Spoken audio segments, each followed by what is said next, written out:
You bellowed it out and got all the notes right.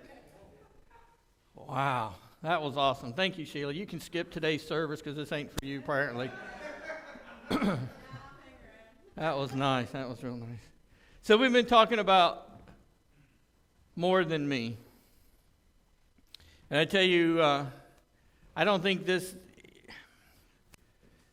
It always surprises me, and you've heard me say this before, and it really shouldn't, but it always surprises me how God does the things he does. Obviously, we say, well, God knows everything, right? And God's in control, and it's all in God's plan. All those Christian things that we've been taught to say, but half the time, be honest, we don't believe any of that stuff. We really don't. Because if we did, we wouldn't whine as much as we do, right? We really wouldn't. So let's just be honest. I mean, it's okay. We're in church. You're amongst friends. We all love each other. We all know all your hurts, habits, and hang-ups and mistakes, so we can be honest, right? So the reality is we say that stuff, but we don't always fully, honestly believe 100% that that's true. But then you look at the things that God does, and in his timing, and when he gives you a glimpse, you know, he told Habakkuk, he said, you know, Habakkuk's like, tell me your plan. He's like, no, I'm not going to tell you because you're not going to believe me anyway. So he wouldn't tell him. So I believe that he told him that in response to us. He doesn't tell us. But every now and then, God likes to give us a little glimpse of what's happening, what's going on, so that you're like, oh, now I understand. So when we started this series, when I put this together, I was like, more than me, you know, God, why are you asking me to do this? You know, majority of the people here at the church are committed. More of them are sacrificial. They'll do things. You call one of them, they'll come running. You know, why now? And especially why the Bible verses, the memory verses. You know, why do we do memory verses? So does anybody remember last week's Bible memory verse?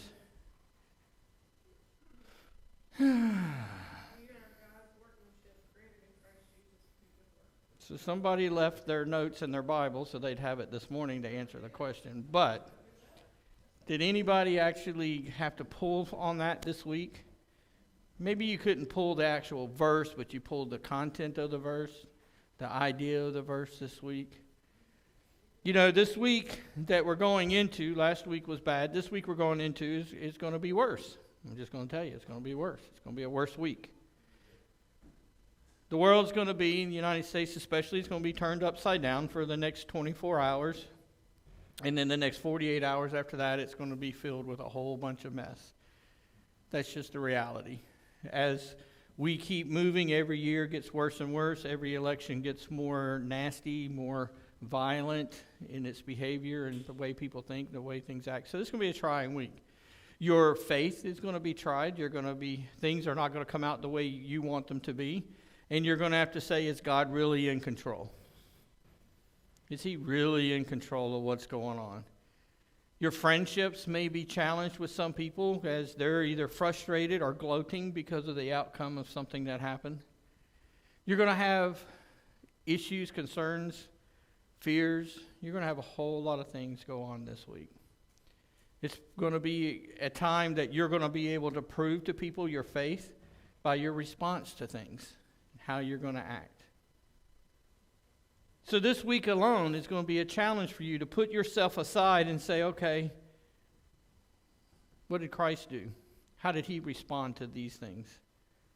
How did he respond to when things happened, when people said stuff, when people acted the way they did? So last week we talked a lot about what? What did we talk about last week? Anybody know? What are we here for? Does anybody know? Did anybody figure out last week what we're here for? We're here to serve God. We're here for God. But do we live that? Are we living for God or are we living for me? Who do you live for? This week alone, who did you live for? Did you live for yourself? Did you put yourself aside and say, okay, what does somebody else need? Did you put yourself aside and say, okay, I know that God wants me to know him more. Wait a minute, there's a Bible study. If there was only a Bible study that I could go to learn more about God, wouldn't that be great? I wish that I could do that. After that message about, hey, there's more in life than just you and your wants and your needs and your desires, it's to please God, to know God, guess how many more people showed up to Bible study Sunday? One. One more than what came the Sunday before. But we lost one, which was kind of odd. I was like, how do you lose one, but you gained one? So we ended up even. So some people may have said, okay, I'm going to sacrifice because I'm here for God's purpose. This is what I need to know. I need to get closer to Him. I heard what the sermon said. I paid attention. This is what I need to do. That was your opportunity. It was quick. It wasn't like 3 or 4 or 5 days later. There it was. A few hours later, you could check that off. But we didn't do it. We didn't do it. During the week, somebody may have asked you to do something for them. Maybe they needed a ride, or maybe they needed something else, and we just really didn't want to deal with it, so we didn't. Or maybe somebody just needed a phone call, or just needed someone to talk to, or someone to be there for them, to hang out with, because they knew that they were struggling, and we said, no, I'm too busy. I'm not willing to sacrifice me. It's what we do. Nobody here is more guilty than the next person. Phone rings, you see who it is, you're like, I just do not have the energy to do with them today. I'll call them back later. You get a text from somebody, and you're like, I don't want to respond to that. Even though all they're saying is, hey, I just want to see how you're doing. I want to make sure you're okay. I want you to know I love you. I'm not going to respond to that. I'm going to ignore it. God says it's supposed to be, there's more to life than just us. But as long as we live life according to me, we have troubles, struggles, and problems. Today we're going to talk about what the plan that God had for us. See, God planned us for His pleasure. We're here to please God. That's the whole thing that we're supposed to be here for, living for God and pleasing God. I want you to just think about it just for a moment. I don't even need you to go back really far, because I know that's hard for some of us. Let's just start with this morning when you woke up. When you woke up this morning, was God and pleasing God what you're focused on? When God heard you say the first words that came out of your mouth this morning, were they pleasing to God? When He heard your first thought that came out of your mouth, out of your mind this morning, was it pleasing to God? When He saw the first action that you did with somebody, your first interaction with somebody else, was it pleasing to God? That was just this morning. Some of you are already looking down, which is your universal sign for guilty. All of us are guilty. The reality is, do we acknowledge, okay, God, I messed up. I'm supposed to be focused on you, but I'm not. This series is only 5 weeks long, and it's supposed to be about us identifying how we cannot be committed to me, but committed to Him. And the only way that it's really going to work is if we walk out of here every Sunday going, this is my focus. It has to be. There's nothing in my mind that's worse than when I think that God's blessed me and He's given me something, and I don't acknowledge that, and that something keeps causing me problems and heartache. I'm sure you've all been there before. God's blessed you and said, hey, I'm going to give you this, and then you get it, and then you don't appreciate it. You don't give God the glory. You don't use it for His glory. You don't live for Him. You don't do what you're supposed to do after He gave you that gift. And next thing you know, there's constantly issues. There's constant problems with what He gave you. And you're like, why? It must be a curse. It's not a curse. It's just a simple fact that we don't give God what He gives us. Every minute you have in your life, God gave you. Every minute. Every second. God gave you that. He could take it away just like that. But if we don't live it for Him, if we don't live it for His purpose, then we're wasting our time. We talked last week about our jobs and about how our job here on the earth is for Him. And we talked about how you wouldn't go to your regular job and not do what's expected of you of your job, or you get fired. But yet, when God asks us to do something here, He gives us a job, gives us a task, we ignore Him and decide not to do it. The verses we've been looking at is in Colossians 1:16. It says, "For in Him all things were created, things in heaven and on earth, visible and invisible, whether thrones or powers or rulers or authorities. All things have been created through Him and for Him." It's amazing, as I said, how God works, that He gave us this verse, and it's right in the middle of all the things that we're going through right now. He lets us know that all the rulers and the authorities, all the people that are over us, are created through Him and for Him. And that we have to acknowledge that. Isn't that interesting that God would give us this at this time? That God would have us lean on Him more as a church body and separating our desires, our wants, for that of what God wants at this particular time. I just thought it was amazing when I started looking at it about how God really works. How He really looks at us and says, you know what, I love you enough that I'm going to take care of all this and show you things right when you need to see them.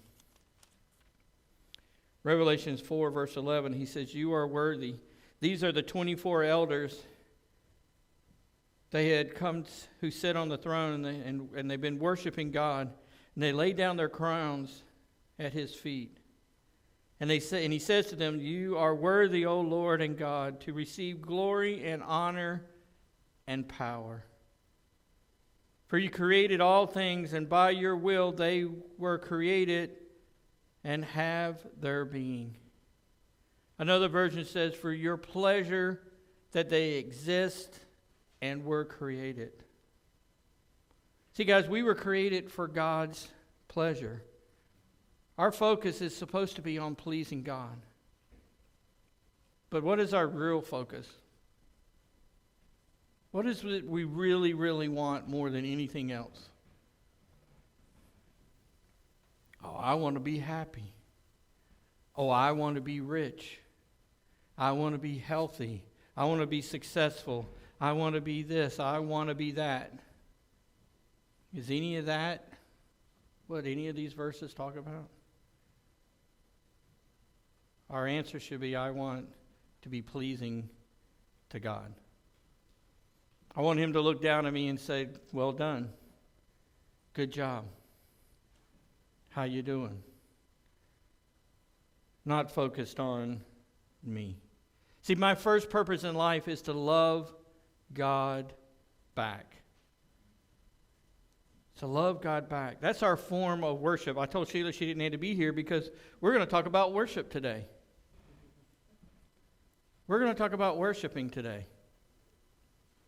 I told the First Church this morning, I said, look, it's very, very frustrating for me.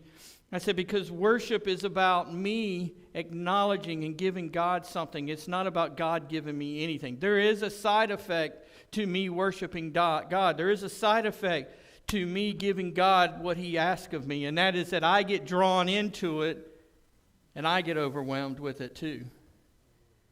But the purpose of it isn't for me. So it doesn't matter if you like that first song we sang or not. I personally did, but it doesn't matter if you did or not. It wasn't for you. The song wasn't for you. Can you imagine if we all walked into church realizing that what we're doing here is not for me? If we just put that aside for a minute and go, you know what we're here for is to worship God. We're here to give Him the glory. We're here to give Him praise. We're here, I love it because the verse says, make a joyful noise to the Lord. It don't even say to make joyful singing. I'm thankful for that because some of us can't sing. But all of us can make noise. I've heard each and every one of you, some of you from different parts, but I have heard all of you make noise. We can all make noise. But it says joyful. What is joy? Joy comes from your heart. It comes from your expression of happiness, from gratitude, from appreciation. He says to make a joyful noise. Why are you not singing? Why do I come here and I look around and you're like, I'm like, oh, you're not here to praise God? Why are you here? Why are you here? See, praise and worship is my time to open up my heart, prepare my heart for whatever God's going to say next. And if I'm sitting there with my little chip on my shoulder, my little attitude of this song ain't the kind of song I like, I want more boom, boom, boom, more cowbell, more something. You know, I like the old hymnals. I don't like the old hymnals. I like this. It doesn't matter.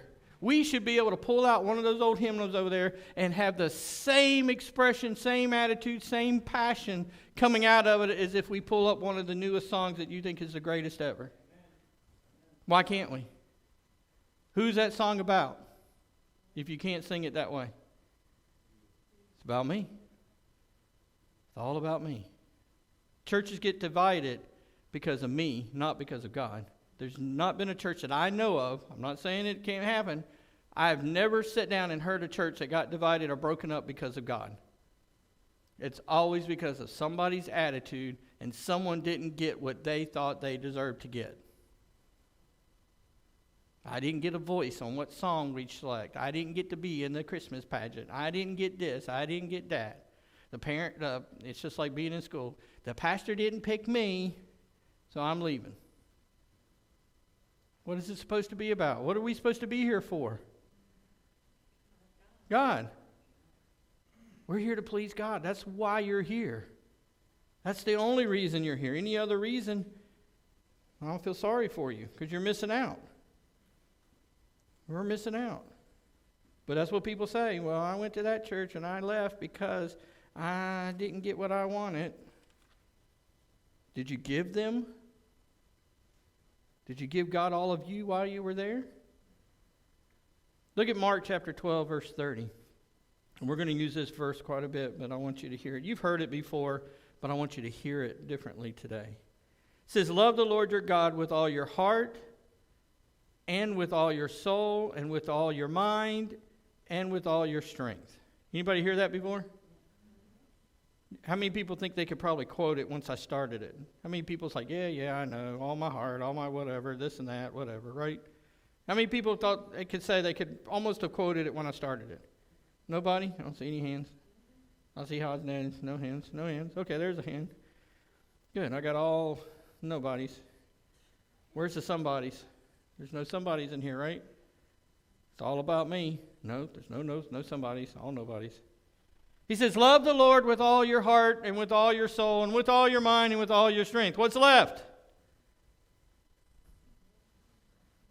How many people think we're doing that? Oh, church, ain't that sad? See, God wants me to love Him thoughtfully. Because He says right here, with all your mind. That's my thoughts. Is all your thoughts focused on God? Is all your thoughts thinking about, oh, what can I do to please God today? Is your thoughts about how God wants you to react to a situation? What God is calling you to do? Is your thoughts, or is your thoughts focused on me? You think about majority of the time that you get angry. What do you get angry about? Because you didn't get what you wanted. Is that not true? I'm angry because I didn't get what I wanted. Who is that about? Me. Instead of saying, did God get what He wanted? Maybe that's why I didn't get this. Maybe that's why I'm not in that relationship, because this is not what God wanted. Wouldn't it make it a little bit easier if your thought process is, I'm going to please God, my focus is on God at all times. If something don't go my way, if my focus is, oh, well, my daddy, who loves me more than anyone in this whole wide world, decided that this is not for me to have, this is cool. But we don't do that, right? Our thoughts are on what I want. I want a relationship. This is the most important thing to me, where God says not to have a relationship right now. God says to focus on you. God says you need to fix you. God says, I got a plan for you. Well, I don't care about that. I'm focused on the fact that I want a relationship. Well, why do you keep going into bad relationships? Because you're not listening to God. This is experience. I've been there.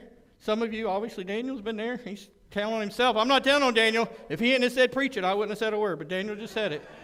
Daniel just sold himself out, so I'm cool with that. But it's the reality. A lot of us have been there. How many of us here are going in a relationship you knew you shouldn't have been in, and God told you not to do it? It was as clear as me saying it right now, and you did it anyway, and for the only reason you did it was because you wanted to. And then, like a child, you looked at God and go, well, why didn't that work out? God said, I told you it wasn't good for you. I told you you shouldn't have done it. I told you I'm working in you. This is not what you need to be doing. We're like, nope. I thought I knew more. I thought I knew what I wanted. I've said that before. Oh, I thought I knew what I wanted. At the time, I said, I know what I want. Later, I said, I thought I knew what I wanted. Later, I said, I can't believe I was thinking that. See, he wants all of your mind. All of your mind. Not the Sunday mind. The Sunday, Monday, Tuesday, Wednesday, Thursday, Friday, Saturday, and Sunday mind. All of it. Awake and asleep. He wants you to love him passionately. See what he says right there? With all your heart and your soul. All your heart and your soul. Do you remember when you had that first relationship with somebody?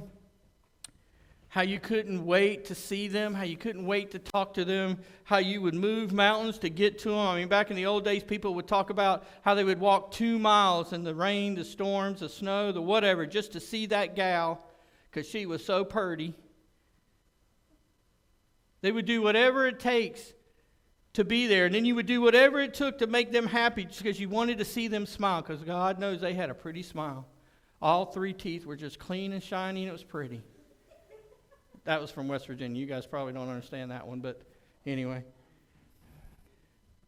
But it was just that passion that you would do anything to be with that person. See, if you love someone with all your heart and all your soul, you're going to have that passion for God. That no matter what happens, you're going to do whatever it takes to get to God. See, the people of the Old Testament understand that. The countries where there's Christians that get beheaded because of their faith, they understand that passion for Christ. We have no clue what that means, which is very sad. We have the ability to meet here every single day if somebody needed us, and we don't do it because nobody will come. Why? God's not important to us. That's the bottom line. He's not important to you. You're not passionate about your relationship with God. That's just the truth. That's just the truth. Someone offers you $100 for 5 minutes of work. How many of you people are going to show up no matter what to get that $100 for 5 minutes of work? Yeah, you're going to show up. You don't care. You're going to tell your wife, hey, I'm going to be late for dinner. I got 5 minutes. She's going to be mad. I don't care. I get $100 for showing up for 5 minutes. I'm going to tell my wife I'm going to do it. How many people would skip church for $100 for 5 minutes? Most of you. Why? Because that $100 is very important to you. So the Bible says where your heart is, what's that? Where your treasure will be. Anything that comes before God, playing video games during church, what's more important? God or your games? That's not for me to judge. I didn't write this. Anybody see my name anywhere near that scripture? My name's not Mark. It's not even my middle name. I didn't write that. God says, look, this is what I want from you. This is what I demand from you. This is what I expect from you. Call me daddy, then love me like your daddy. Are you willing to love me passionately? And then he wants me to love him practically. He says, with all your strength. That's all my abilities. Whatever ability you have, they don't belong to you. They belong to God. Love you with all my abilities, all my strength. Everything I have, I'm going to give to God. I'm going to love you practically. See, that's the one thing I learned about God, and we'll talk about it more, but one thing I learned about God, what God wants more than anything from us is us. He wants our time. That's the most valuable thing to us. Time is money, right? Isn't that what we say? Time is money. Time is money. I got to make the money. Got to get the money. How do I get the money? I can skip church and get the money. I'll skip church and get the money. I want the money. I need the money. Money takes care of all my needs. Money keeps me warm. Money hugs me at night. Money assures me. Money helps me fight the devil. I need the money. Money, money, money, money, money. Or for some people, it's like, I don't care that much of money. I got to have somebody in my life other than God. God says, okay, go ahead. Get somebody other than me. See how that works out. Well, let's see, God. In the last 6 months, I've had 15 people in my life. I guess it ain't working out too good, is it? Really? You don't think that works out good? No, because here's number 16. I guess I know better than God, and I'm getting another one. We've all been there. There ain't nobody in here that can say that they haven't put somebody, something before God. And we all that have walked in the path can say the same thing. It's a terrible path. It's very dark. It's very cold. It's very lonely. And we end up at the same bad place that we started at the end of the journey. Every single time. Thoughtfully, passionately, practically. See, worship is focusing my attention on God. See, that's why I started by saying this isn't about you. Worshiping has nothing to do with you. There's just a side effect of it. There's a fringe benefit of it, is that we get something out of it. But it's not for us. It's not because of us. It's not designed for us. Worship is focusing my attention of God. If you got anything else on your mind, you're not going to be part of worship. That's just reality. Try doing anything other than focusing on God, focusing on what you're doing, and you'll realize that it turns out really bad. Psalms 139, 1 through 3 says, "You have searched me, Lord, and you know me." How many people want to keep a secret from God? Good luck. He says right here, He knows you. He already knows you. Nobody knows me. Apparently God knows you. He knows who you are. He says, "You know when I sit and when I rise. You perceive my thoughts from afar. You discern my going out and my lying down. You are familiar with all my ways." Another version says, "You have looked deep into my heart, Lord, and you know all about me. You know when I'm resting and when I'm working. You notice everything I do and everywhere I go." See, that's the disadvantage of serving a living God. Unlike an idol, you can't leave your idol. You can leave your idol at home and go do whatever you want. But when you receive Christ, it says that the Holy Spirit enters you and He's in your heart. So anywhere you go, everywhere you go, God is there with you. So when you're in the back lot somewhere making a drug deal, you're making a drug deal with God. When you're hitting on some girl you know you shouldn't be messing with, God's right there with you. When you have a relationship with somebody that you know is not who God has for you, God is there with you. When you're spending the money you know you don't have, God is there with you. When you're buying into all the things that you know you shouldn't be doing, you're switching your phone over to things you know you shouldn't be looking at, God is there with you. There is no hiding. You're taking Him into all of those places with you.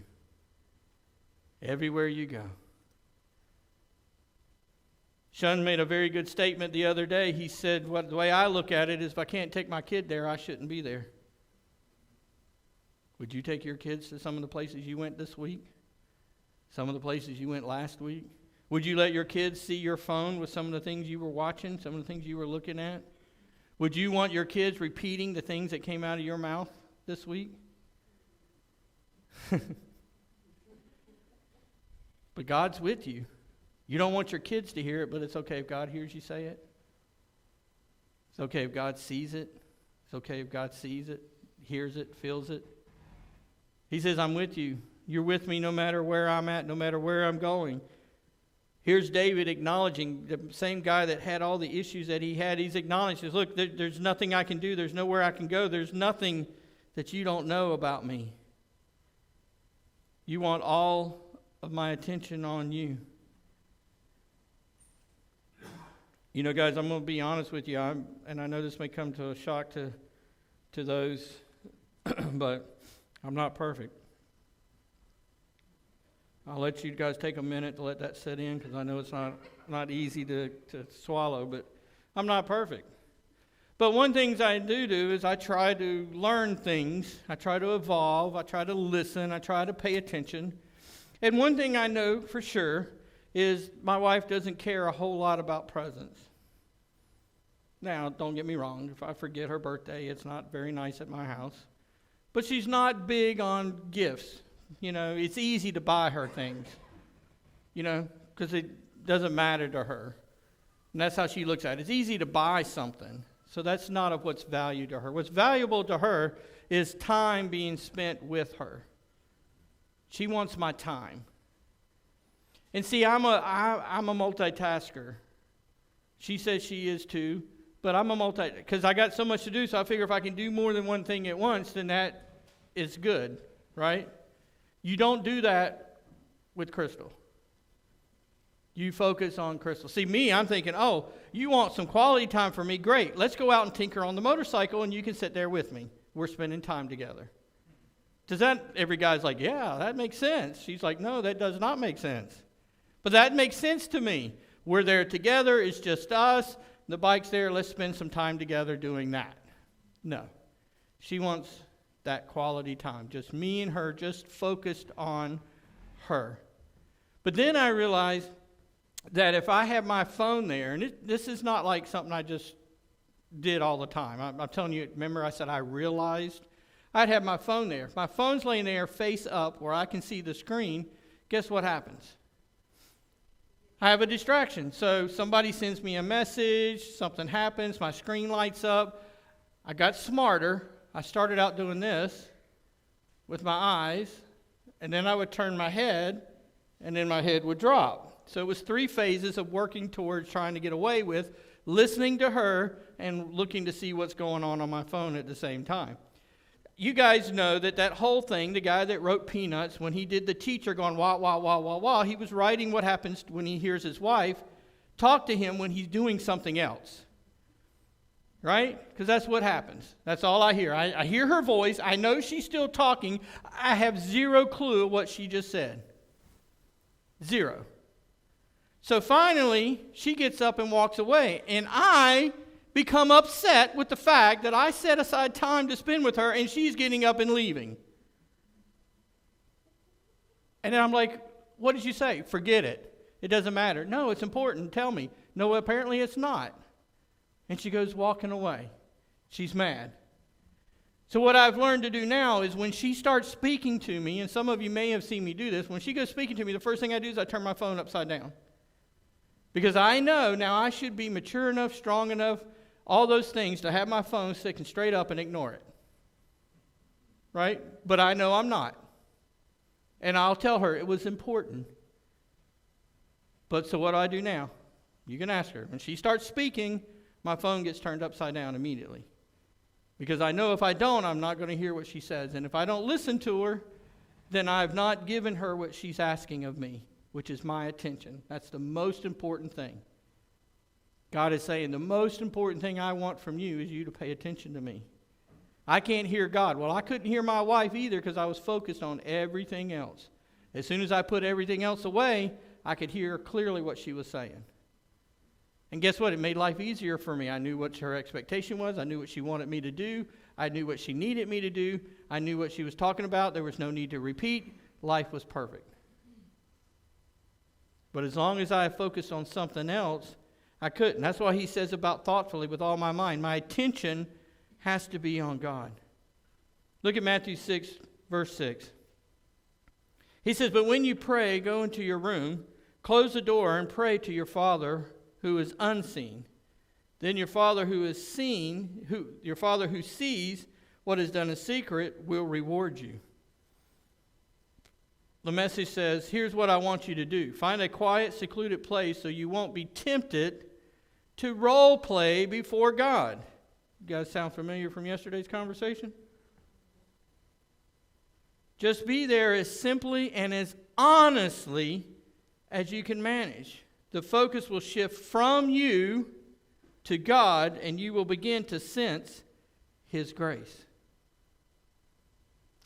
I asked them that because we had a conversation about this yesterday, about why do people do things. And you guys have been here for a long time, so you know my answer to stuff. But for me, in the way that I see this church and the way I see us, is everything we do is to give who the glory? Nothing comes back to the church. Nothing comes back to me. Nothing comes back to us. It's always to give God the glory. This is for God. Everything we do is to give God the glory. So the conversation yesterday was about people that feel the need to record every time they do something nice in the name of the Lord. Right? Look at me. Look at what I'm doing for God. This verse says the opposite. Now, I'm not perfect. I have people around me that help remind me of things when I start to slip up, just like anybody else. But that's the one thing that I pretty much do very well, is saying, okay, it's not for me. It's not about me. This is for God's glory. Because this is what He says. And you saw the Message Bible probably makes it a little bit clearer for us. He just simply says, focus the shift from you to God, and you will begin to sense His grace. See, I got to take the focus off of me.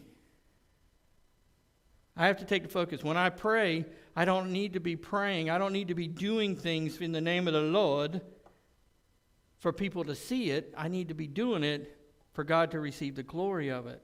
And through that, then He gives me grace. I'll see the things that He's done. I've seen the power of His ways.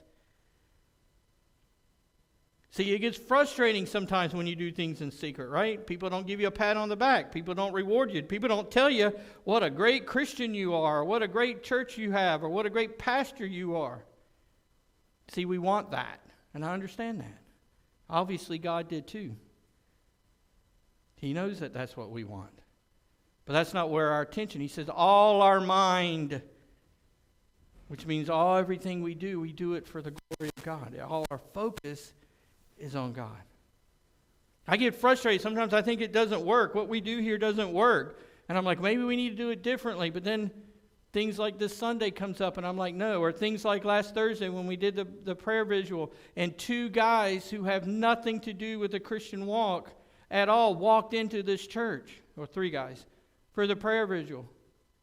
Afterwards, they messaged me and they said, here's the reason why we came. I don't really know the guy, but I came in respect for you and your church. That's not me. He said me, but he didn't mean me. It's because we do these little things that we're getting ready to do this Thursday. And we love on people. And we give God the glory. We don't shine our light. Well, that last week we did because we had to put a spotlight out here because it got too dark, so we did shine a light. But we don't typically shine our light on ourselves. It's not about us. If you take the attention from yourself and you put it on God and people see that, that's what they're drawn to. The truth, they're drawn to the light. I didn't tell you that because of anything I did. I didn't do it. We did it. Most of us here that are sitting here today show up on Thursday nights. It's us loving on those people, showing them that the God loves them. They didn't have to come. Nobody else came. Over half of the Christian community bikers didn't even show up, and they know the guy. And they were too busy to show up. But they showed up. Why? Because God was given the glory. And I watched them as they stood back there in the back row as we sang our first couple of songs of worship. And then as I gave a short message, and you can ask Daniel, it was short. It only lasted an hour. It was great. No, it wasn't that long. But I watched them. They heard us. God was working on them. And I feel confidently, if not this church, one day those guys are going to walk into a church and stay. But once the focus gets off of God and we put it on one of us, we're going to drive them away.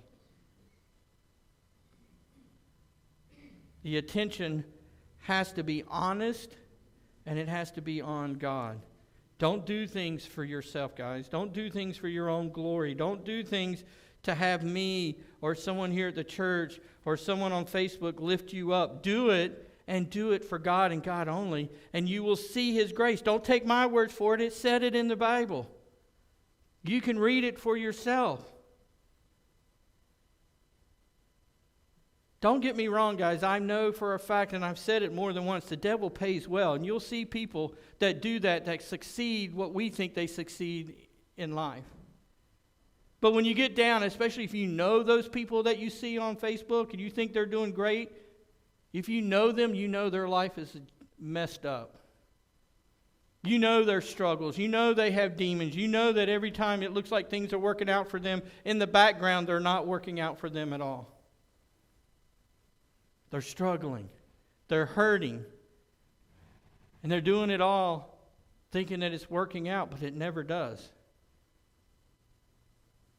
Attention has to be focused on God. Look at Psalms 105, verse 4. It says, "Look to the Lord and His strength, and seek His face sometimes, occasionally, always. Always be seeking God's face. Always. Always look for God's face." Goes back to what I was talking about. You got this crush on somebody. What do you want to do? You want to see their face in the morning, don't you? You want to see their face at night? We were talking yesterday, and we were like, guys, we need to go do something. We need to get away. Let's do a men's retreat. And we're talking about all this stuff. Poor Chris, he looks at me and goes, "I don't think I can be away from my wife that long." I'm like, "We're talking one night." "I don't know. I don't know if I can do that." And he was honest. She wasn't even there. So he wasn't saying it to make her feel better. Yes.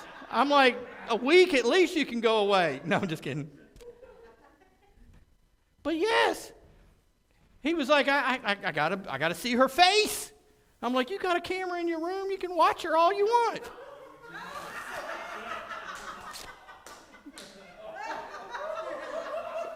Sorry, Chris, I didn't need to let that out. Somebody's going to be trying to hack Chris's thing now, trying to get in there.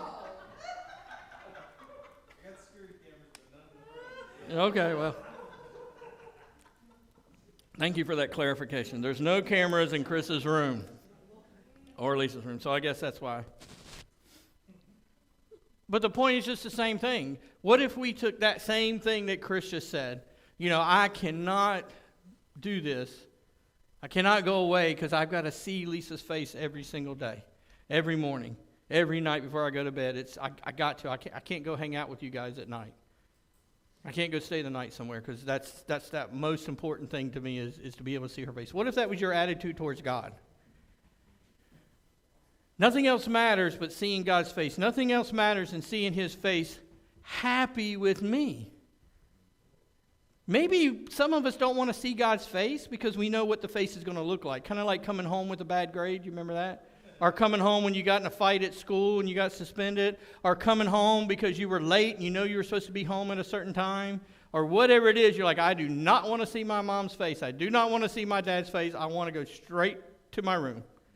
I don't want to see it." Maybe that's why some of us hide and don't want to see God. Because we know what that face is going to look like. Face of maybe disappointment, frustration, anger. But what if we lived our life wanting to see His face, which means we would want to see it happy. We want to see Him proud. We want to see Him pleased with what we were doing. Or we strive every day to lean on God and to see His face. What then would the world look like if that was the intention of a believer? If that was just our focus here. All I want to do is see God's face, and I want to see it happy with me. I want to see it proud of me. I want to see God's face smiling, singing, joyful, because I did what I was supposed to do. I did what He asked of me, and He was my focus. He was my attention. I want you to see something. Well, we're not there yet. but I do want to remind me to tell you what I'm going to tell you. Look over in Isaiah 26 with me. I don't want to get ahead of myself. I do that a lot. Look at Isaiah 26, verse 3. He says, you will keep in perfect peace those whose minds are steadfast because they trust in you. Another version says, you will keep in perfect peace all who trust in you, whose thoughts are fixed on you. Now, I want you to see something here. He says, you will keep in perfect peace. He doesn't say things will be perfect.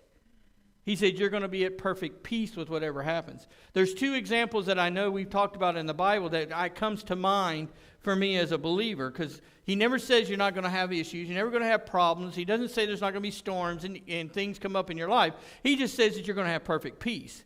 There's two times we see that in the Bible that we've talked about before. One was when Christ was in the bottom of the ship and the storm was coming. What was he doing? Second one, we talked about the naked Peter that was chained between two guys. What was he doing? Sleeping. He was at perfect peace in the midst of a storm. In the midst of things going wrong instead of things. Why? Because their focus was on who? God. You can be at peace in the middle of anything if your focus is if you're focused on the right thing. If you're focused on God. Here's a prime example. Most of us ride motorcycles here, right? If you ride down your motorcycle and you're having a really good time, and all of a sudden up in front of you, you got a pretty good warning, there's a log in the middle of the road. Okay? You see that log in the corner of the road over here, and you're riding along, you see that log. Now, you got two choices, right? You can look at that log and continue to look at that log, because that log is a very big log, and it's in the middle of the road, and it could cause you damage, it could hurt you, it could cause you to wreck, right? Yeah? If I keep looking at that log and I keep staring at that log, I keep my focus on that log, and I'm holding the handlebars here, what's going to start happening? I'm heading all of a sudden towards that log. But if I see that log there, I acknowledge there's a log in the middle of the road, and I see a path over here that I can go through to get away from that log. What happens if my eyes ignore the log? I know it's there, I've acknowledged it, but I focus on the path that can get me away from the log. Where does my handlebars go? Towards the path. So if I have a problem here and I'm focused on the problem, I'm going to run into that problem. I'm going to be in the midst of that problem. I'm going to have trouble with that problem. But if I take my eyes and I acknowledge there's a problem, I don't ignore it, there's a problem, which some of us like to do, right? Oh, let's just ignore that log, it ain't really there. And then we're like, I don't know what happened. You hit the log that you ignored. You can't ignore it. It's there. I see it. But if I acknowledge that there's a log there, but I focus on the way out of the log, to avoid the log, to avoid the pain, and I focus on God, then I don't have the issue. The problem's still there, but I have peace at it because I've acknowledged the way out. See what I'm saying? You're not afraid of that log if you see a way out, right? The only time you're afraid of that log is if there's no way to get around it. Then you start getting nervous. You start figuring out, I hope I did change my brakes like I was supposed to. I hope everything's right because I need to stop in a hurry. But if you acknowledge there's a way out, you're like, oh, there's a log there. No big deal. Not even an elevated heart rate. You're just like, no big deal. That's what he's talking about. You're going to have problems. You're going to see those problems. But if you're focused on God, he'll steer you around them and you keep going. Now, here's what happens in real life, okay? I'm driving around in the car and I see this log over here. And I'm just looking at it and I'm watching it. And the car starts veering over there. Crystal's over there going, you're about to hit the log. I'm like, hey, you're about to hit the log. And then I hit the log, and then I look at Crystal and go, why didn't you tell me I was going to hit the log? She's like, I did tell you were going to hit the log. I told you to go that way. You wouldn't listen to me. Does that sound like something that happens a lot between you and a brother and a sister in the church? You're heading in the direction that's going to cause you to wreck. What do? We ignore them. We ignore them. We get mad at them. We kick them out of the car. Get out of my car. You're making too much noise. Leave me alone. They get out of the car. Then we get the phone call later. Can you come help me? I wrecked the car. What did you do? I hit that log. Told you were going to hit the log. I know. Can you come help me? So you go and you put your clothes on, you get in the car, and you drive over at midnight and pick them up, load their bike up, and you bring them back home. And nobody says a word the whole time you're there. Everybody's quiet. But that's just the reality. That's what we do. That's what this is about. He says, look, you'll keep me at peace as long as I focus on you. As long as my mind is focused on you. As long as I give you my attention. As long as I trust you, God, I will be at peace no matter what is in front of me. No matter what the issue is. We talked about a log. It could be anything. It could be loneliness. It could be frustration. It could be financial problems. No matter what the problem is that you put in front of you, God says, focus on me and I'll put you at peace. I'll take care of it. The problem is still going to be there, but life's a lot simpler if you don't have all the stress for it. If you're not worried about it. Worship is expressing my affection towards God. Worshiping is expressing my affection towards God. You look at Exodus chapter 34 and verse 14. And I love this, and I never really picked up on it before, but it says, do not worship any other God. I heard that before. For the Lord, heard that before, whose name is jealous, never heard that before, is a jealous God. Now, I knew God talked about himself being a jealous God, but I never knew his name was jealous. Did you know that? That means his name is jealous.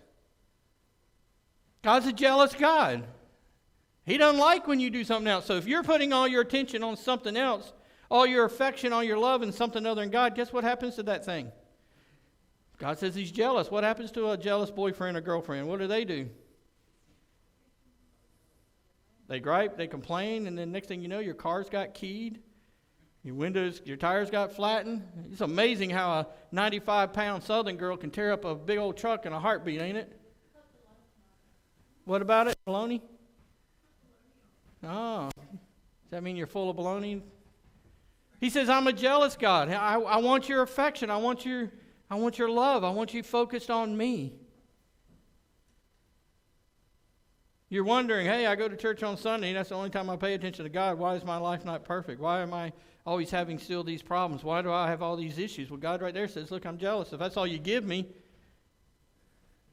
I'm going to get your attention. If that's all I'm worth to you, it's a couple hours on Sunday. Well, God, you don't understand. I go to that Yahweh Sons. That pastor preaches too long. That should at least count for 2 services, right?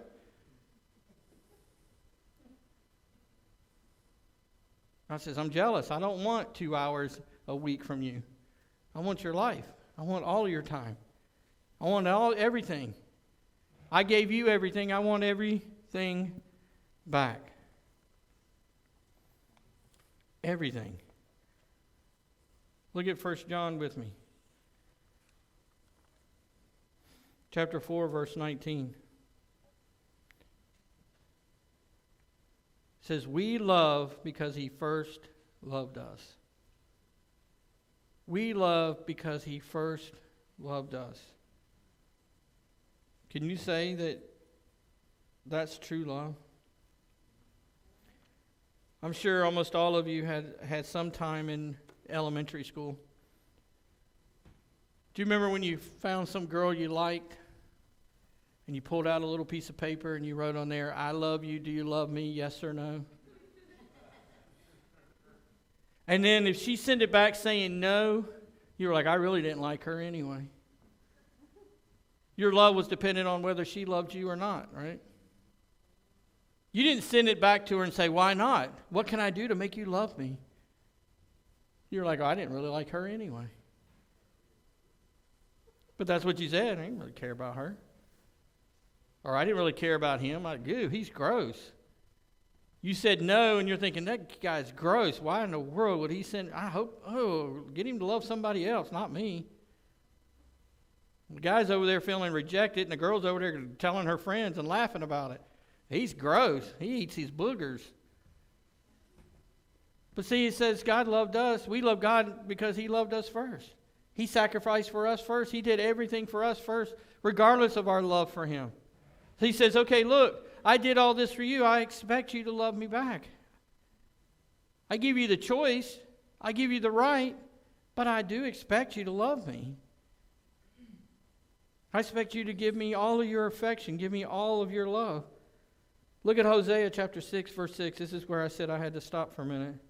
This is where I declare mercy, not sacrifice. An acknowledgement of God rather than burnt offering. Another version says, I don't want your sacrifices. I want your love. I don't want your offerings. I want you to know me. See, God says, look, it's great and it's wonderful, whatever. If you're tithing, it's great and offering if you're bringing up your offering. But what he really wants is all of you. He wants your heart. He wants your soul. He wants you, not your offerings. He doesn't want you to come here on Sunday and put, $10, $5, $1, $100 into the offering plate and then take your heart back to the seat. Now you say, well, Pastor, you don't want our offerings? I don't want them. But the Bible also says where your heart is what you love. So if you're focused on giving God all of you, if you come to the altar every Sunday, and maybe not physically walking here, but if you come here every Sunday saying, God, everything I have is yours, everything I am is yours, everything I care about is yours, just like the church in the book of Acts, they were saying, hey, what I have is yours, then what are you going to do with your offering? You're going to put it in the tank. Not because the pastor says you should, not because you think it's a legalistic thing to do. It's because you want to do it, because you want to give God everything He's given you. You want to give it right back to Him. So you're going to want to give it all. He says, and it's amazing because, some churches, and I don't know who they are, and I'm not going to point any of them out, but some churches, all they care about is that you give your tithes and offering. Put it in the offering. I don't care when you come to church. See, what God says He wants, what I should be telling you He wants, is He doesn't care about that stuff. He wants all of you. You give Him all, you're going to get all that. Just like when you get married. I was talking about Chris earlier just a second ago. Just like with Chris. Chris doesn't just give Lisa part of his paycheck. Lisa doesn't give Chris part of her paycheck. At least I don't think they do, but I'm going to use that anyway. They give it all. Why? Why do they give each other all their paycheck? I know Chris and I, our money goes into one place. I can't tell you how much we got, how much we don't got. Can't even tell you what I make. I don't even know how much money I make. I really don't. I'm not lying to you. I do not know how much money I make a month. I could care less. As long as it's enough, that's all I care about. I'm happy that way. I don't want to focus on it. But I give it all to her. I give her all my money. I give her all my love. Half of everything I own is in our name. I trust her. Every motorcycle I own, and vice versa. Why? I give her everything, and when I give her everything, and she gives me everything, we both have everything. We both have everything. And then we're willing to sacrifice for the other. That's showing my trust. That's showing my love. That's showing my sacrifice, and I'm willing to give her everything. God says, give me everything. Don't bring me a sacrifice without bringing me you, is basically what it says. If you're not willing to bring me you, don't bring the sacrifice. I don't want it. I'm not going to bless it. I'm not going to do anything with it. It's useless. It's worthless. Don't bring it to me. You guys see that, or am I making that up? Don't give it to me unless you're bringing me all of you. Romans chapter 6, verse 13, the second part of it.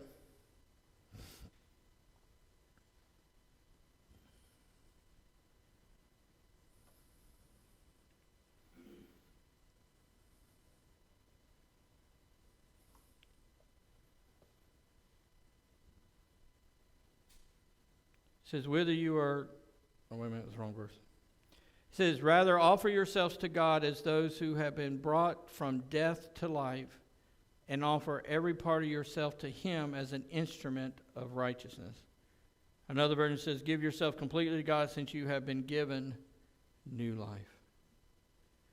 Can you imagine if you acknowledged for 1 second that you were dead because of sin and God has resurrected you and brought you to life, how you would live your life differently? If somebody saves your life, physically saves your life, let's say somebody was going to shoot you and Robert, someone was going to shoot you and Chris jumped in front of the bullet for you. He took your bullet. He got shot. What would you spend your life doing?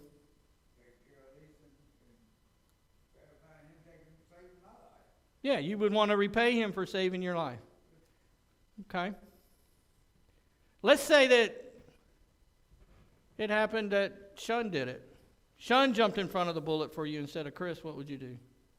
Take care of Drew and let him know that I appreciate him saving my life, giving up, sacrificing his life for me. So you would do whatever it takes to let him know how much you appreciate it. Let's say he didn't die. Let's just be fun. Let's say he didn't die. Let's say he's paralyzed for life. You would let him know. Would you come see him every day because he was lonely? Yeah. Would you encourage him when he needed it? Would you do whatever it took to make sure he knew how much you appreciate him bringing you to life? Okay. So before Christ went to the cross, were you going to hell? And that was going to be eternity? So once he saved you, he brought you back to new life. The same as Shun gave you a second chance at life, or Chris gave you a second chance at life. And not just Robert. I mean, I don't mean to pick on him. It's all of us. But that same response that he said, this is what I would do if Chris took a bullet for me. This is what I would do if Shun took a bullet for me. God's saying, this is what you're supposed to be doing for my son. He took the cross for you. He took the bullet for you. He saved your life.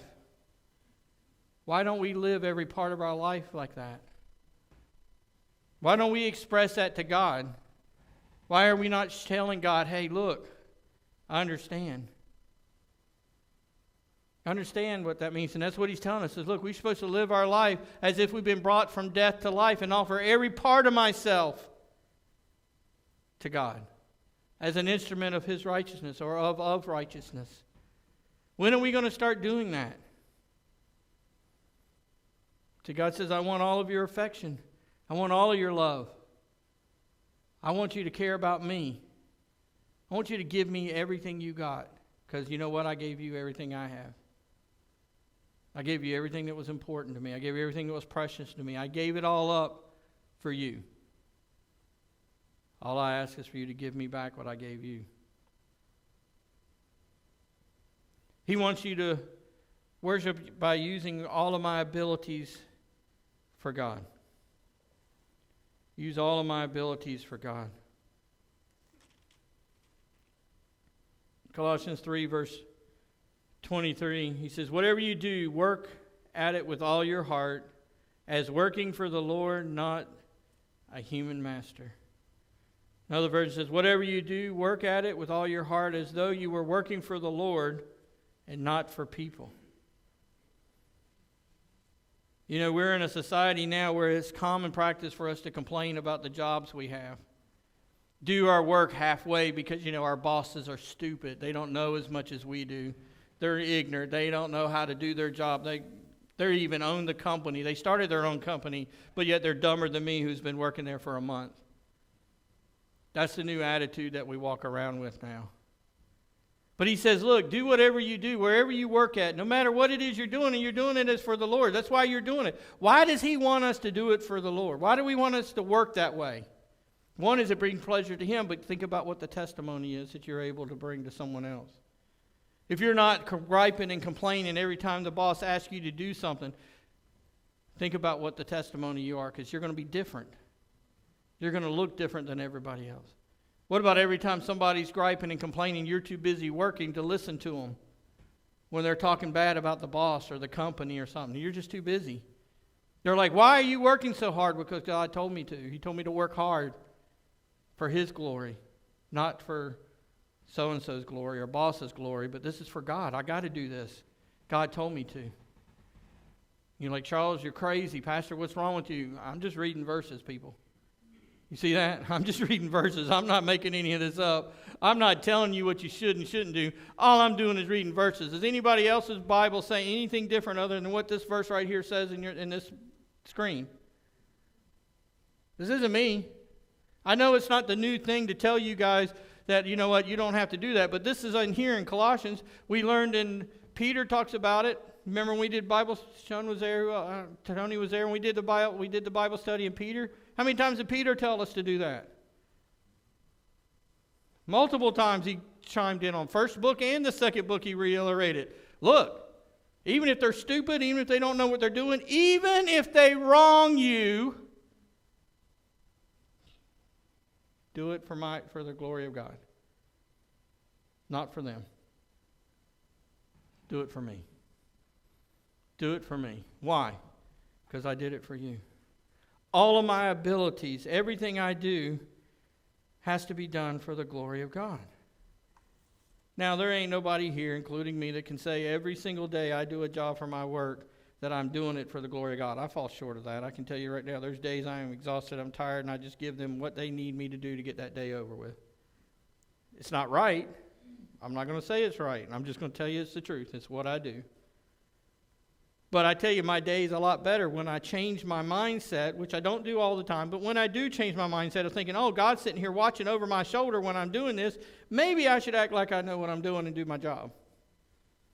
All of a sudden, my job becomes a little bit less stressful, becomes a little bit less hard, and it becomes a little bit more enjoyable. That's just me. I'm just saying. If you remember why you're doing it, it becomes easier to do it. Romans chapter 12, verse 1, the first part says, therefore I urge you, brothers and sisters, in view of God's mercy, to offer your bodies a living sacrifice, holy and pleasing to God. The Message Bible says, take your everyday, ordinary life. Anybody have an everyday, ordinary life here? Okay, good. You're sleeping. Anybody sleep? Anybody eat? Going to work? Walking around life, and place it before God as an offering. That kind of hurts. It hurts me. Can I offer my everyday life? Could I offer yesterday to God? I did pretty good yesterday. I did a lot of pastorally things. I did good yesterday. I'll give God yesterday. What about Friday? I know half of the day was pretty good, but what about all day? What about Thursday? Could I offer Thursday to God? Was that a day that would be pleasing to God, what I did Thursday? Did I really work for God? Did I have any thoughts I shouldn't have had? Did I do anything I shouldn't have done? Had I said something I really shouldn't have said? Had I been somewhere I shouldn't have been? Can I give God Thursday? Wednesday? Tuesday? Can I? But God says that He wants all of it. All of your abilities. He gave them to us. He wants them back. For His glory, not for ours. See, this is more than me. Am I doing more than pleasing me? Can I commit every day to God? Because you know what? When you have a problem, when you have an issue, when you have a concern, you're looking for God every day. God says, I'm looking at you every day. All of your abilities. Matthew 25:40 says, the king will reply, truly I tell you, whatever you did for one of the least of these brothers and sisters of mine, you did for me. Whatever you did for the least of these, you did them for me. See, we're in a society of what's in it for me, right? So in some churches, if the pastor needs something, people will go running to help the pastor out. If the deacon needs something, people will go running around to help the deacons out. But when an ordinary member that just walks in needs a ride to church, we're too busy to help him with that. Or when we see somebody walking around the street, we're too busy. There's a song, I think Elevation Worship is singing it now, which is kind of funny to me that they're singing a song not because there's anything wrong with them, but Elevation Worship is the worship team for a mega church. And one of the things he talks about in there in the song is they say that we'll send people to cross the ocean to do missions, but we won't cross the street to help somebody. When is that going to happen? And I think it's just the truth about where we're at now. We're supposed to use our abilities in every day and every walk of life to please God, not ourselves. But how many of us want to use it for ourselves? Oh, I can sing really good. I'm going to become a rock star. Are you going to use that singing to lead people to Christ, or are you going to use that singing to make you money? Where did it come from? Oh, I have it. I have a natural ability. There is no such thing as natural. There's such thing as God-blessed ability. God gave you the talent, the experiences. Now, I'm not saying that, okay, Sean's an electrician. Sean, you should only do work for free for the rest of your life. We would have to feed Sean. But if none of us worked because all we did was for each other, nobody could feed Sean either. Because as far as I know, nobody here is a gardener. So we would be out of food. Nobody here is a rancher, so we don't have any cows. So that would really stink for us because we're a bunch of meat eaters here. So we'd all die. So I'm not saying that. But I'm saying if someone calls Shun and say, hey, I've got an electrical problem, what should Shun do? Should help him out. When should he help him out? 2, 3 years later? Next week? When? Somebody's like, I ain't answering that question because then you'll expect me to do something and I ain't doing it. That's the only reason why you ain't answering. Don't just be truthful. Because you all know the answer. He should do it as soon as someone asks him for help because he has the ability to do it. Somebody calls me and says, I got a medical question. I got a cut. Can you help me? When should I help them? When I can make an appointment? When should I help them? Right then. If I'm in town, when should I help them? How many times do we tell people, oh yeah, I'll help you with that, and we never show up? We never do anything for them. He says, look, do it for the least of these, you do it for me. Anybody we help for God. We're not doing it just for them. We're doing it because God wants us to. That's why he gave us the ability to do it. Then we're supposed to use it for God. With all your heart, with all your soul, and with all your mind, with all your strength. With your attention, your affection, your abilities. You're supposed to love him thoughtfully, passionately, practically. 2 Corinthians 5:9 says, so we make it our goal to please him. If you do anything else this week, just take the 5 seconds at the end of each day and say, did I please God today? Did I do what I did for him? Or did I do it for me? This week's going to be challenging. There's going to be a bunch of things going on. There's going to be a bunch of negative, even more so than we've ever seen. There's going to be people that are going to say and do things that they shouldn't. You're going to have to draw on this and say, okay, I got to love God with all my heart. Or all my mind, I better be thinking about what I need to be doing because God's hearing me think this. Now, all my heart and all my soul, all my passion is supposed to be towards God, not my anger towards them. And all my strength, which we're going to need to draw on, is going to have to come from God. All the abilities he gave me, I got to give even to the ones that is hard to love. And when we come to worship, we need to be worshiping when? Do we only worship on Sundays? Every day. So when we're worshiping God, we got to be focused on how and what we're doing.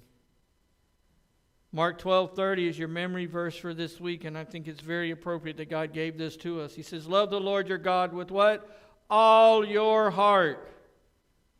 All of it. Not the part you want to give him. With all your soul, with all your mind, and with all your strength. See, guys, it's going to be hard. I told you after last message, when we start talking about things that isn't about us, when we start talking about being focused on God, when we talked about those things, that the devil's not going to like it and he's going to make it harder on you. I told you last week that this next 5 weeks is going to be challenging for all of us, not just me. Because God's going to enlighten you on some things that you need to be sacrificing, some things you need to give up, some things that are coming between you and him. And there are going to be things that you do not want to give up. There are going to be things that you're going to say, this is not what I want. And you're going to have to make a choice. But I can tell you from experience, I can tell you from what the Bible says, anytime you put anything before God, it's not going to work. It may feel like it does. You may get a time span where you think you've tricked him, or you ran around him, or you bypassed him, but eventually God gets tired of waiting. The Bible said very clear, not only is God a jealous God, he says, my name is jealous.